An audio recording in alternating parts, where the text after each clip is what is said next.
Okay, so this is Rupert Brown here from T-. Welcome to our series called Working with Tinnitus, where we will be speaking to professionals in the workplace to discuss how they manage their careers and their tinnitus. Today's very special guest is Victoria Didenko. In 2015, Victoria launched My Ears Ring for Peace, a campaign to raise awareness and funds for tinnitus research, prompted by the lack of information, support, and positive, constructive triage for tinnitus at the time of her tinnitus onset. Victoria, together with Soundfair Australia, established Tinnitus Australia to address the needs of people in crisis with troublesome tinnitus.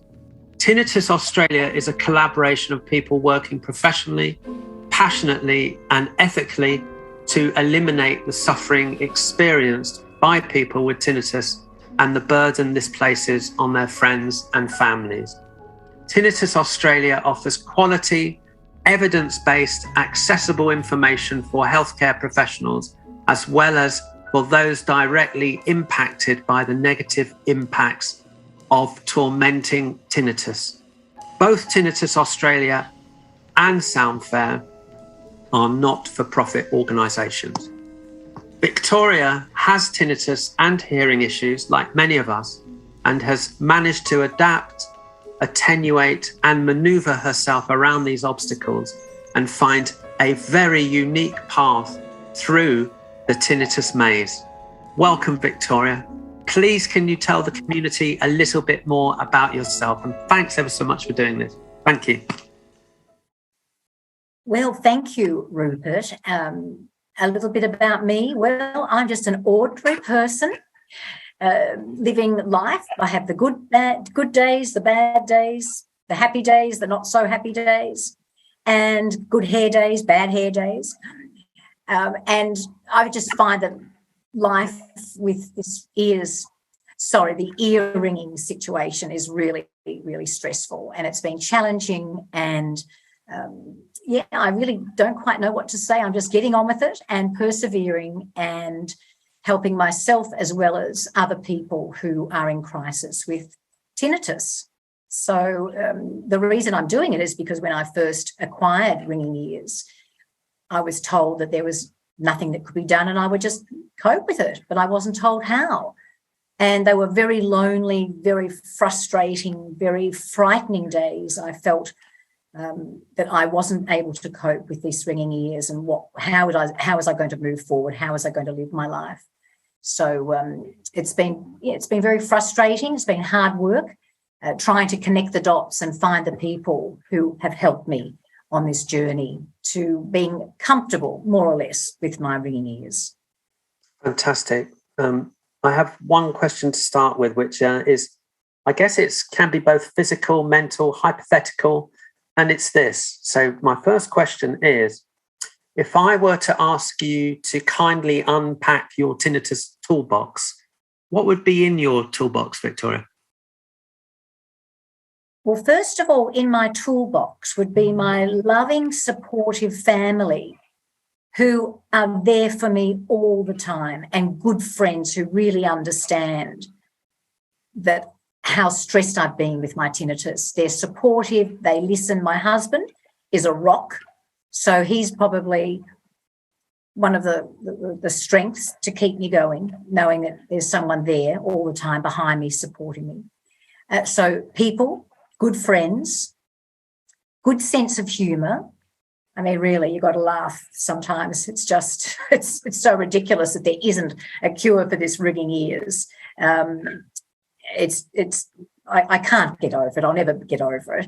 And so, humour, laughter, good literature, books, exercise, doing things that I love, gardening, hiking, swimming.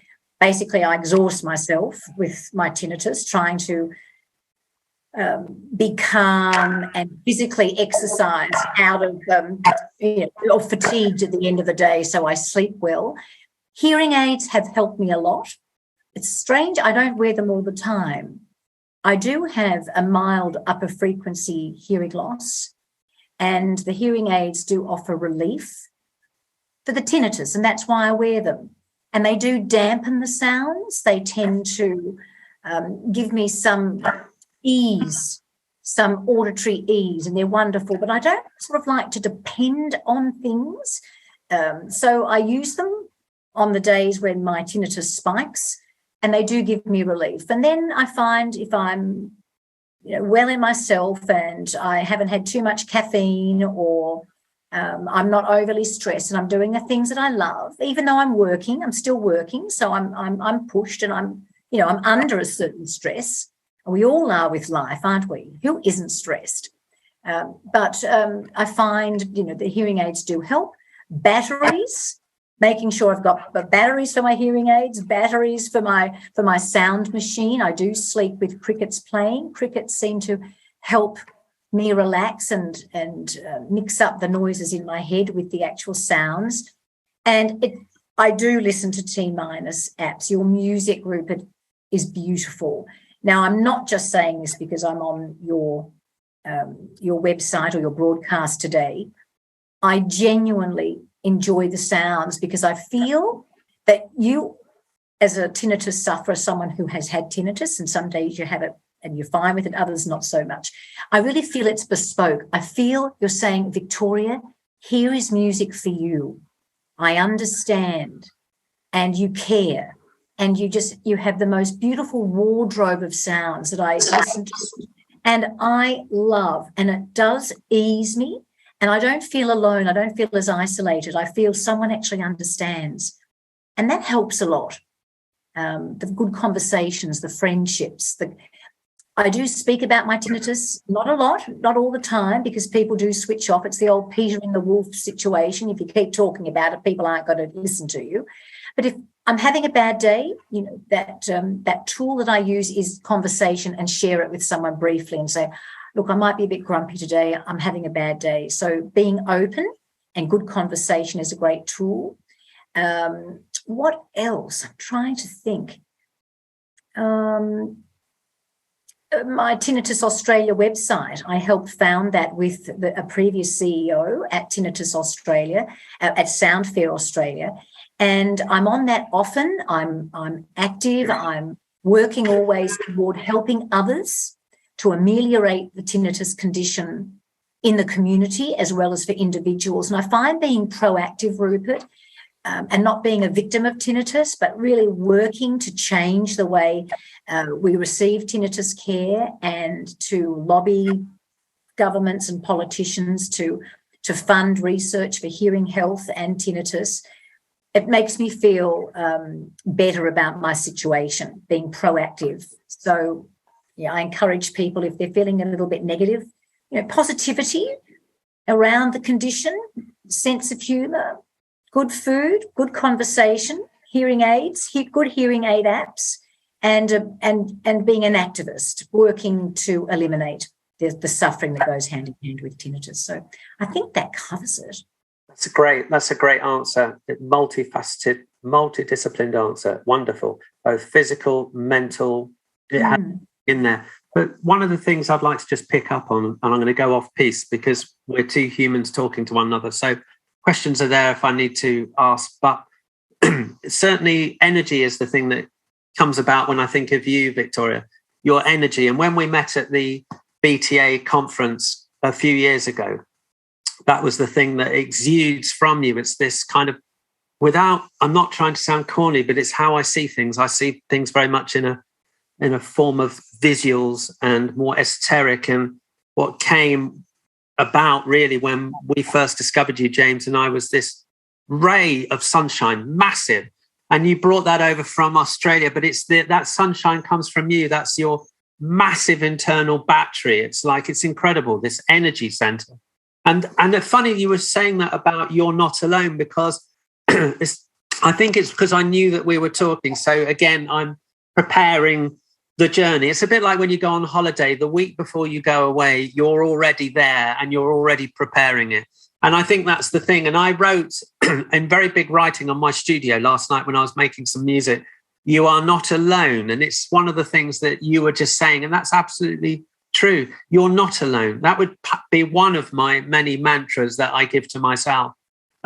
And last night, my tinnitus wasn't great.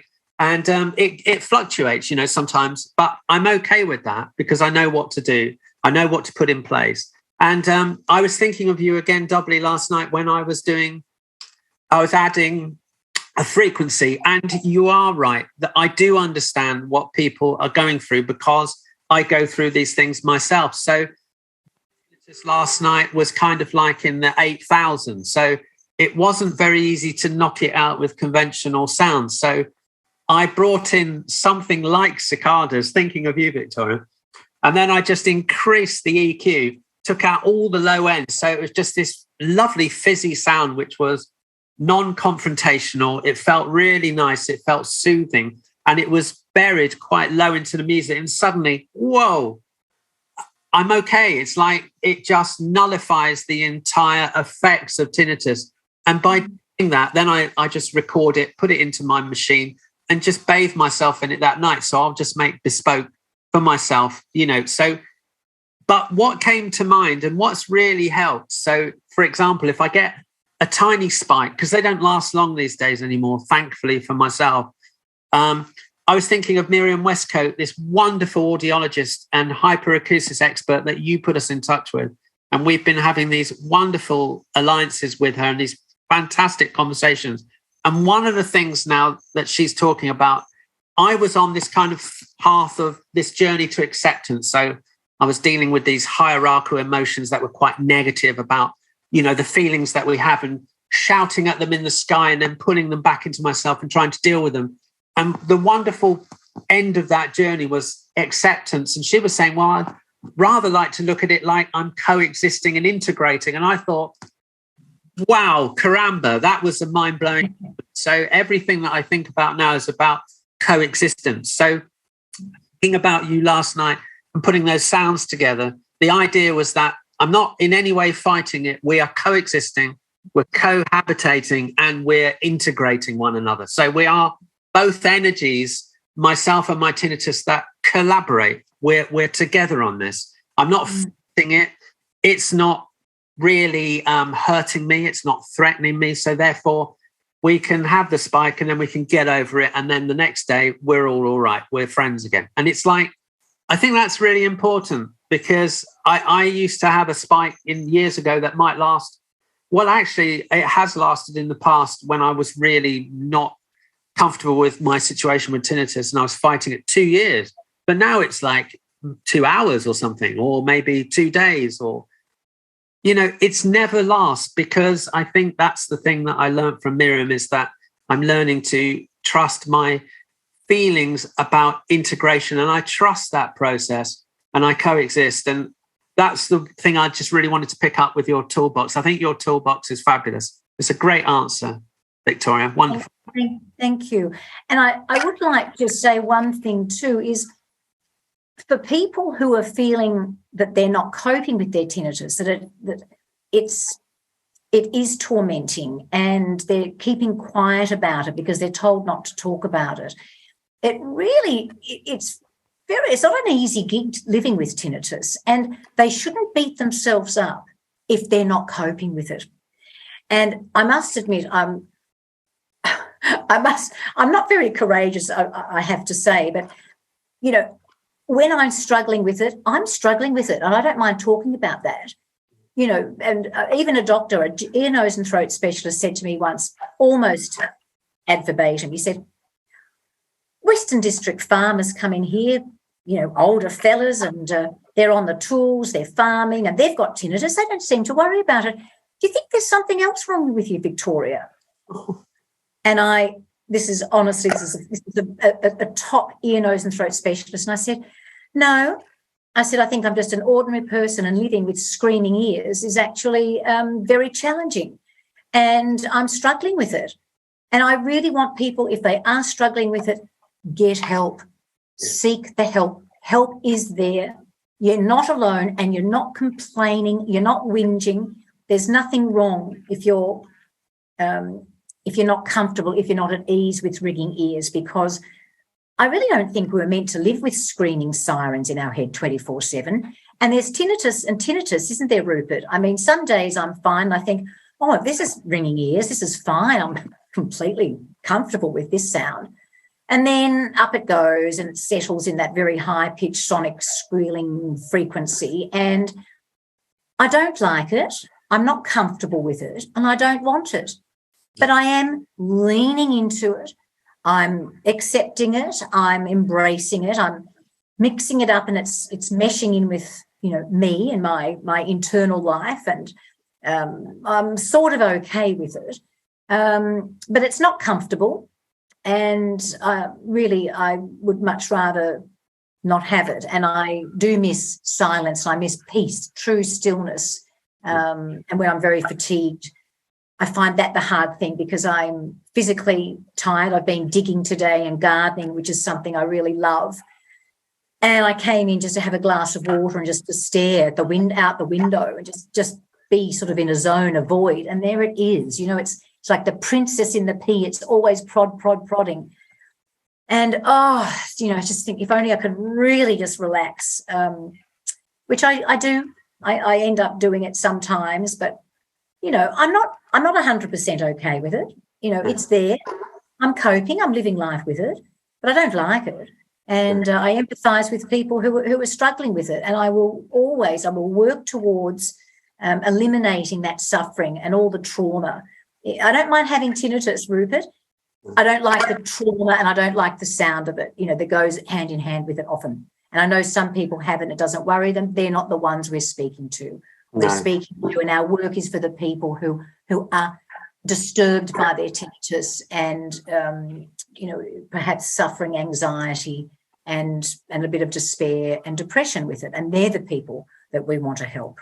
I totally agree. And both you and I and millions of other people have had it to that point where you are living in what can only be described as hell on earth. Absolutely.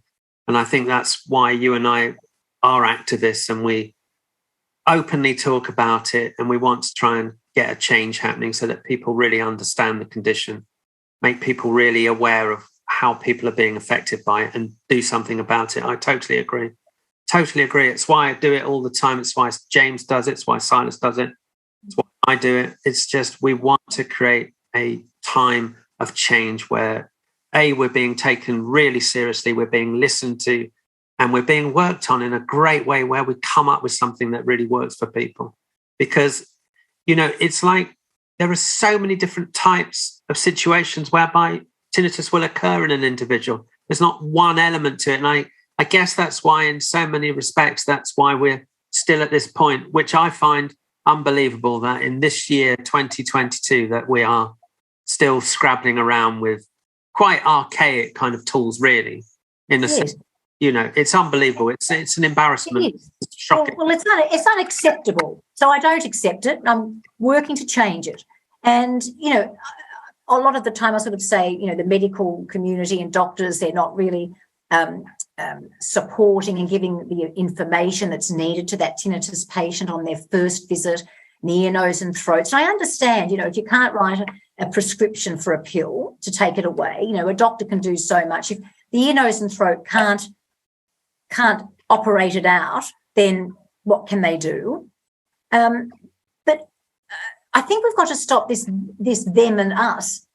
Doctors are people too. Doctors and surgeons are people, and so are politicians. And 1 in 6 doctors, 1 in 6 ear, nose and throats, 1 in 6 audiologists, 1 in 6 politicians have tinnitus. Come on, everybody. Just help us, help yourselves, and help all the other people who are suffering. And so I think enough of this silence and resistance. I think with COVID, we've seen it. There's money to spend on health when it's needed. So let's spend a bit of money on tinnitus research and hearing health and neuroscience. The brain, we're never going to, lose on our investment, doctors, ear, nose and throats, audiologists and politicians, if they spend money on neurology, on hearing health, on the brain and how the brain works and audiology and that auditory pathway, sorry. So, I don't know who we're talking to, but they are, what I do know is they're human beings and 1 in 6 of them has tinnitus. So I asked them to stand up and help themselves and help the millions of people in the world, to help them learn to live in peace. We all deserve peace. Beautiful. That's tremendous. Well, we'll leave it there then. That's brilliant. But that's fantastic. I totally agree. Well, it's how I feel. That's why I know what you're saying. It's astounding that there isn't a remedy for tinnitus, that tinnitus isn't even a part of the national health conversation in Australia. And most things now, there's a campaign for everything. You know, there's no big national health campaign on tinnitus or hearing health conditions. And I think it's that they're invisible. If people can't see something, they really do think it doesn't exist. Well, it does exist. And that's why we do the work we do, to make this invisible condition visible. We're going to verbalise how we feel about it, and we're going to put all our efforts, very heartfelt, loving, caring, in a loving, caring, compassionate way, to help people understand that there's help is available. And, if you've got a hearing loss, wear your hearing aids to get rid of that stigma, Rupert. We have to get over this stigma. Rock stars, everybody, musicians, famous people, they've got to say we've got tinnitus. Most of the time we're good, but some days we're not, but we really need to talk about it. And I can't believe that. I think tinnitus is the only symptom in the world where doctors say, oh, don't talk about it. Now, I understand that, because even my good friend last night was here for dinner, Peter, and he has tinnitus. And I said, how do you cope? He's recently had COVID. And I said, did that impact you? Did it make your tinnitus worse when you're lying there all stuffed, with a stuffed up nose and a foggy head? And he said it wasn't easy, but he just did what he had to do. But people don't talk about it because we're told not to. And he said, now that I mentioned my tinnitus, now that you've mentioned it, I can hear it. So I know what doctors mean, but it's sort of a bit of a cop-out now. We need to talk about tinnitus to find the cure, to get the money for research, to come up with that remedy for the ringing. And we don't mean people have to talk about it non-stop, but we do need to actively, intelligently and compassionately speak about this symptom. It does exist. We're not ignoring it. And we've been told to not talk about it for far too long. And we're only talking about it in a constructive way for there to be more funding for a cure. So, it's not banging on about it, complaining. We're constructively talking about it. It's an odd thing where doctors say don't talk about it. And for the last 100 years, problem solved. People are told, no, I'm not going to talk about it. My doctor said I'll just manage it. But they're imploding on the inside, these people who aren't talking about it and going for help, because they feel embarrassed. There's a stigma that they're not coping and other people are coping. So there might be something worse, just like my ear, nose and throat inferred that there was something wrong with me, more wrong than other people. How dare they say that, Rupert? So anyway, I've taken up the gauntlet and I'm turning that around. Very true. I think it is important to talk about it. I went back when I first started T-, I went back to the same ENT place which really fobbed me off 30 years ago. And there's this incredible doctor called Dr. Basavaraj, and he's the consultant there, and he is unbelievable. And the audiologist there, Susan Paul, is fantastic. And they've been instrumental in inspiring us, having conversations. I can see Raj at any time pretty much in the day, in the week, and we'll go into his office and he'll find time for me. And it's like, it's such a different world than that world 30 years ago where I felt like I was getting absolutely no help. But that wouldn't have happened unless I'd have even talked about it in the first place. Otherwise, Raj wouldn't have known anything. I was just having earwax removal and we talked about tinnitus. And he wanted to talk about it also and discuss it. And as he quite rightly says, he said he learned so much from listening to his patients, because exactly how you said it, it's very difficult for him to, once they've checked everything with inside the ear, the hearing mechanism, hearing test, he hates the idea that he has to send people out saying, you're fine, but there's absolutely nothing I can do. I know you have tinnitus. And so he's desperate to get to the bottom of this also, this conundrum, this tinnitus maze matrix. And it feels like there are some great professionals around that really now, like you say, when we come together and we have this collective voice, it's so powerful now. And I feel like what's happening at the moment with the great institutions like your BTAs, the Australia, the France Aquafan, all these great places, America, it's like there is something happening. It feels like there is some kind of difference. There's a voice that is getting louder and it's demanding to be heard. And it has the support from all these amazing people that sadly have tinnitus, but their voice is being listened to. And again, like you say, if we encourage people to talk, open up and just go, no, I've got tinnitus, it's unacceptable, I want to do something about it. And that voice just gets stronger and stronger and stronger. And I know that for my own situation, it really helped by being able to express it in different ways, whether it be musical or talking to people in my industry and letting them know exactly what was happening. So I would go to a studio, and what would make it much more bearable is that they knew my situation. So they knew that outwardly I was being very professional and nailing the job and doing the very best I can and doing well at it. But inside, I might have been really struggling in the early days and finding it really difficult. And just for those people to know that was enough for me to carry on doing what I was doing. And it was really that vocal and also really strong silent support that you get that enables you to carry on, because otherwise it just feels like you're going into the gladiatorial arena and you're fighting lions and tigers, and you could die within that arena if you're not really dealing with it correctly. And I felt that. I felt at some point, I never felt like I would have got to the point where I would have taken myself off the planet. But I did feel, to all intents and purposes, that at one point I was a walking dead person anyway. It was like my kind of whatever you want to call it. The soul was still intact, but about me was gone, Yes, I do. And I say that all I became in those early days, weeks, months, and years, it's taken me a few years to be comfortable with it. I was just sound. Everything else about me, my thought processes, everything seemed to disappear. I was just the tinnitus sound. I was just a sonic high-pitched ring, sort of like a robot. All my internal, my spirituality, I couldn't relax. I couldn't do yoga. I couldn't meditate because I was this sound and I didn't have anywhere to go.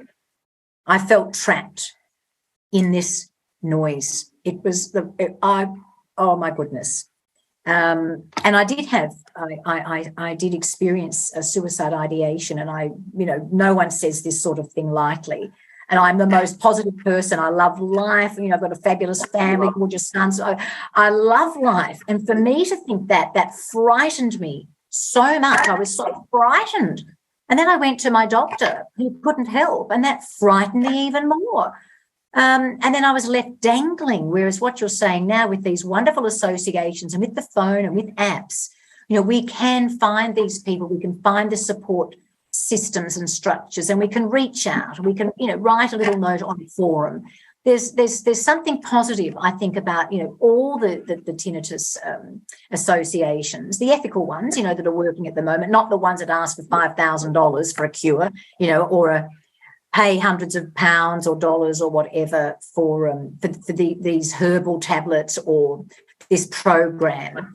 We don't want to see people taken advantage of, by people claiming that there's a cure for tinnitus, when in fact they're not scientifically proven to be the case. So there's a lot of work to be done still. I wanted to ask you actually, and just come back on yourself a bit. I just wanted to ask, it's the obvious question. It's a bit like when you're a drummer and somebody asks, what sticks do you use? And it's like the rolling joke with musicians. And but I actually want to ask, and it's no joke, I want to ask, how did you become aware of your tinnitus? I mean, for example, I know that for myself, it was a noise trauma accident, but I was aware that when I was a lot younger, I did have a kind of a noisy head. It wasn't tinnitus, but I definitely felt I was aware of the way that my body sounded when I was young, and I was quite aware of those things, maybe sensitive to those things. But would you say that, in a sense, you had an awareness of noises when you were young? And how did your tinnitus actually come about? What was the trigger, do you think? Well, no, I'm a bit of a talker, and I love people, and I love activity in life, and the bustling cities and all of that. But I love my silence. I need to withdraw every day to recharge my batteries. Yeah. I love peace. I love silence. It's a very powerful, intangible thing, silence. And I was, doing my yoga and gardening and living life and working, and I would go to bed, and the cacophony of the day, you know how you go to sleep and it's sort of there's a buzz, your head's a buzz, and then it falls silent.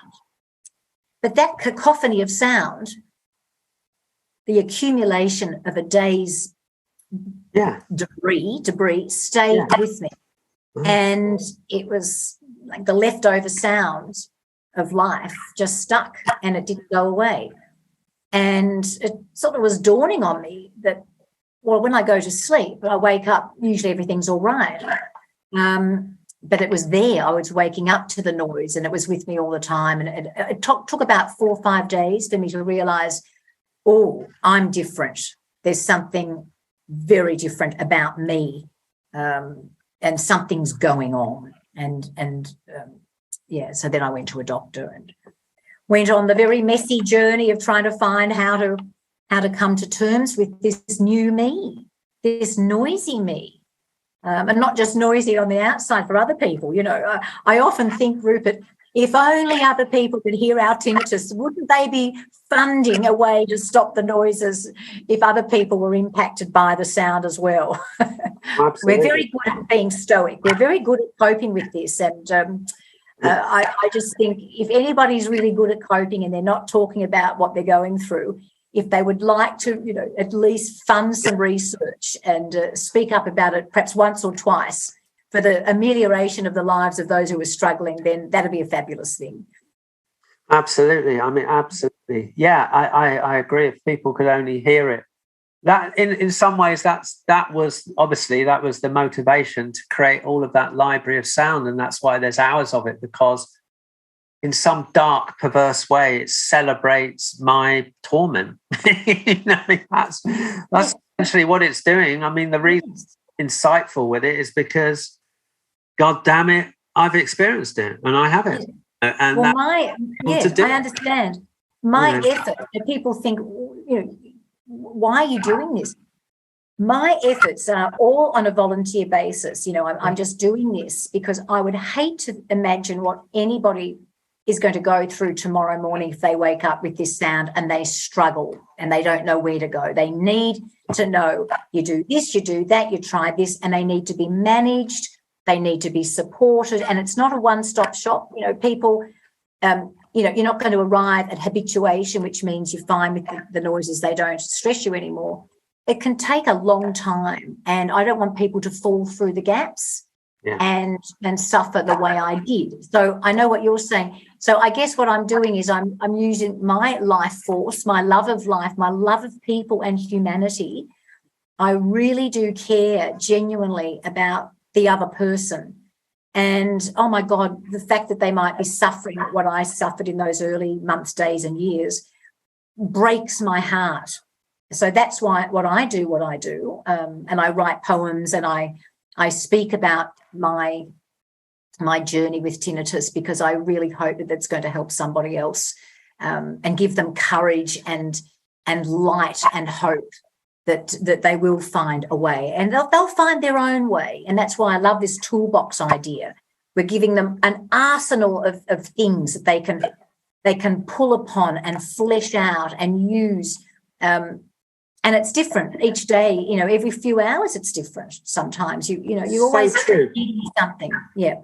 It's so true. It's so true. We spoke just before we went on air, and in the early days when I first had it, it was lucky that I was naive. So different types of coloured noises that I had no idea about. I just had 3 different boogie boxes, those old-fashioned tape machines. So tape cassette players, I know. Yeah, I mean, I just found that worked, and it was all a massive mistake and fumbling around in the dark trying to do this whilst I was asleep. And then I realised if I made it lower than my own tinnitus, suddenly I got some responses after about a week or 2. So it takes a long time. So I'd write down these notes. So like, okay, that didn't work. Or, in the early days, I tried putting up the volume so it drowned out the tinnitus. So I realised quite quickly that makes your tinnitus, or in my case, it starts to compete with it. And then the tinnitus wins yet again. It's like, okay, I'm not going to go down that road. But yeah, you're right. That kind of, that idea that you have this gallery of different treatments that work differently every different day of the week, because that works, sound therapy, it still works for me. I still practice it, so I use it all the time. But in 2008, when it happened again, I would say even worse, because I was an adult. I was an adult before, but I was way more aware of the implications of being older and the fact that I didn't have naivety on my side. I knew exactly what this was. And I thought, Christ, it's changed again, and this is even worse. How can you be even worse than 8 sounds when you're 22? But it was worse. But I realized that the sound therapy, by changing it, so I wasn't distracting or masking, I was desensitizing to some extent. But what I was doing, which I didn't realize at the time, but I was creating exactly the same sound. So I would call it, in my own way, targeted, weaponized sound therapy frequencies, i.e., I'm zapping myself with exactly the same almost oral molecular structure of the sound. So it's almost like I'm giving back my own oral skin graft, my own DNA. And that really, particularly when I buried it inside the tinnitus, it worked wonders. But it wasn't the only thing. It was the clinical information that also was the thing that wrapped it up to some extent and got me over that massive hurdle again. So like we're saying, it's like, I feel that if I'd have had webinars like this, where I was talking to somebody that I believe, for me, it's belief, authenticity, truth, trust. If you don't have that, forget it. I mean, that's why I couldn't move off first base for a few years when I had it for the second time, because I didn't trust what was out there. I didn't know who. I couldn't do any background. They were just arbitrary looking books that meant nothing to me. I didn't know who the author was. I couldn't really check it. The internet wasn't really the space it is now where you can do your own research on it. So you're in the dark. So it wasn't until I found this great hearing therapist that I really trusted. And she very kindly, Penny Stannard, let me come to her house and we talked through it. And as she would have said, when you arrived, Rupert, you were broken, and it was like, wow, that was, even years later, it was hard to even think of a person being that broken by that. But it's not difficult to understand that these days. When you're in the moment, you have no concept of what you are, because you are fragmented, you're shattered.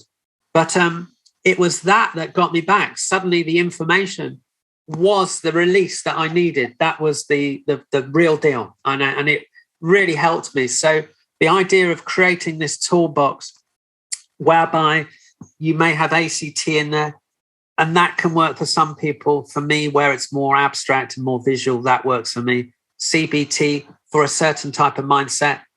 And then let's forget all of it. Let's combine those different disciplines and create something else. Or we have a pre-mindfulness, which we will have in our new web app, which is that space that is so important, that journey to coexistence and integration before we even get to the mindfulness.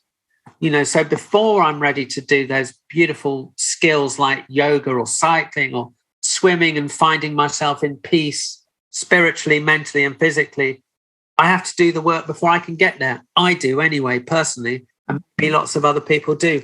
Maybe CBT works immediately for some people, which I know it does. For me, no, it doesn't. I need something else prior to that I need to prepare myself for that massive journey if I'm going to do it properly. If I'm going to really let that monster off the leash and go into the forest and never come back, I have to do the job way more thoroughly than just one aspect. So for me, the toolbox was something that I needed to experience myself years ago in order to get to this space now. So, yeah, I think it's so important. I love the idea of these different worlds that we may want to dip into and find out if that works for us. At the moment, that seems to be a very real alternative. It's not a cure, but it's certainly a way in which you can get your tinnitus way under control. I feel, for me, I manage it really successfully because of all of these types of disciplines that I go into and the hard work that I do. I have to put the work in. And being a musician whereby I'm in a world of sound every day. I teach either every day or I record every day or I'm doing a session every day. Every day is sound. So I have to find a way through that. Otherwise, I cannot do what I do. And I doggedly want to do that. I want to have my cake and I want to eat all of it and I want to have it whenever I want it. So I had to make sure that I put the work in, Victoria, which is why, again, I wanted to share that work with people and hope that by opening it up to people like yourself, people that I massively respect, and we collaborate. And I know you advise us and you've been incredible. Your vibe and your expertise and actually your sense of adventure with your own tinnitus, i.e. you don't just accept it, you do more, as you're explaining to all of us here today. You do so much. And it's like, that's the energy that we all need. That's what I want to collaborate with. I want to collaborate with that type of soul, that type of person. And trying to do is this collaboration. We share everything together. And we were talking about competition. Now, there are some great apps out there. We're not competing with anybody. I salute them all. And everybody is doing their very best to raise that awareness to help the tinnitus people and to the tinnitus plight. So there's no chance that I feel like I'm competing with anybody. We have people that are doing better than us, and that's fantastic. We will get there. We will collaborate. We will share our ideas and our thoughts and feelings and expressions. If there was a cure tomorrow, great. I'll pack up and go home and love it. You know? Me too. All we're trying to do is just get that thing on the road, whatever that might be. It's just posing the question, the big question all the time, and being a thorn in the universe's side and getting the universe to answer us. Really, I think that's what we're doing, creating this beautiful, positive, lovely voice that is going to be heard and resonate. Yes, no, it's absolutely. And, I guess in a way too, I feel for all the people who have gone before us, who have struggled with noises in their heads, ringing ears, and they've been taken away and put into an asylum, and people wouldn't have known about this tinnitus. What are they talking about? Auntie Margaret, she said she hears ringing bells all the time, and she's depressed and she's crying. She would have been, poor old Auntie Margaret would have been taken out and locked away somewhere. And because they were not understood, because people didn't talk about it. And I really feel I have to honour all those poor souls who, through the ignorance of times past, we have got a noise in our heads or in our brains. Our brains are abuzz. We've got a noisy brain, noisy ears, whatever's going on. And people need help. It's as simple as that. They don't get it. Then it becomes an emotional and mental health condition. And we all know that mental health is this great big new subject of conversation globally at the moment. And even the census here in Australia showed 2 million people in the census admitted to having mental health issues. Now, that's a great thing that they're talking about it, but what causes mental health issues? This is what I want to get to the bottom of. And let's start addressing the causes that can erode robust and rude mental health. And I know that tinnitus and hearing loss is one of them, but we're not talking about it in our national health conversation here in Australia. So beam me up, Scotty. I really have to get this right, and I will continue working continue advocating. We've got the most amazing people now on our Tinnitus Advisory Committee in Australia. We've got researchers from New Zealand, all around the world, sufferers, doctors, psychologists. So, we want to bring all the little bits of information from around the world and around Australia, and the people that do the great work, bring them to one place so people who are struggling, they have like what would you call it, like TripAdvisor, a tinnitus advisor, and they can go and they can find who's in their state. Do they want to do telehealth, or they want to see someone personally who's in their state in Australia that they can see on a vis-a-vis one-to-one basis. So we're doing so much now. I'm really proud of the work we're doing at Tinnitus Australia and our website too. So, it's there for everybody, not just Australians. It's there for people all around the world to access. And we are human, and we're very warm, and we're very genuinely caring. So, we're not robots.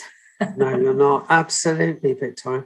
I've loved this session with you, and I'd like to ask you one more question, because you've answered so many of the questions. I mean, got so many questions still, but I like where we're at with this conversation. It's beautiful.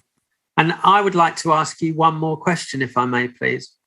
And it's a closing question, and I think it's important that it comes from you. And this is the question. What advice, quite simply, would you give to someone who is new and has just woken up or have that dreadful realization that they have now got tinnitus? Well, for me, it would be, does their tinnitus disturb them? Because people might wake up with ringing ears and go, oh, I've got that. That's, okay, that's different. But they quickly seem to be able to put it somewhere in their brain, in their body, their minds. They process it and it doesn't worry them. So that's fine. They're there. But for somebody who wakes up and they've got a disturbing sound in their head, they've got ringing ears, they've got noises, their heads are buzzed, their brains are abuzz with sound, and they're struggling and they can't concentrate and they can't function, and they're getting despairing, they're getting anxious, they may be getting a bit depressed. I would say don't despair. You have to see a doctor first. That is the first port of call. But say perhaps go on to a good website, the BTA, American websites, Australian, Tinnitus Australia website, and go in and work with your GP. And if they don't know what's on offer to help you, show them, and together, work together, get a plan together with your GP. And then you'll see an ear, nose and throat to rule out anything more sinister happening to cause the ringing. And then I would say keep calm, reach out, use sound so you're not always sitting in an empty space. And I do think your beautiful sounds, I would go straight to T-, and that is a genuine recommendation. And I also like my crickets playing and my birds chirping. They're my friends. They're a tinnitus person's friend. And, speak about it. If you need counselling, find that counsellor and, ring up a helpline, ring up the BTA if you're in the UK, ring up Tinnitus Australia if you're in Australia. If you're in France, ring Les Acadines. I don't know. Every country does have seemingly a very good tinnitus advice association. So reach out and don't feel alone. Help is available. You can do this. We are only human and we're managing it. We are coping. We've been there, but with the help, a lot of love and a lot of support and our toolbox of ideas and hints and advice, we are still here today, laughing, crying, we're getting on with it, and you can too. And we're there for you. Don't feel alone. Much, Victoria. That is absolutely spellbinding. Thank you so much. It's fantastic. And thank you so much for all the energy that you give to our wonderful community. Thanks ever so much, Victoria. Thank you, Rupert, for your time today and giving me the time to help others. I'm so grateful. Thank you, Victoria. Thank you. Bye.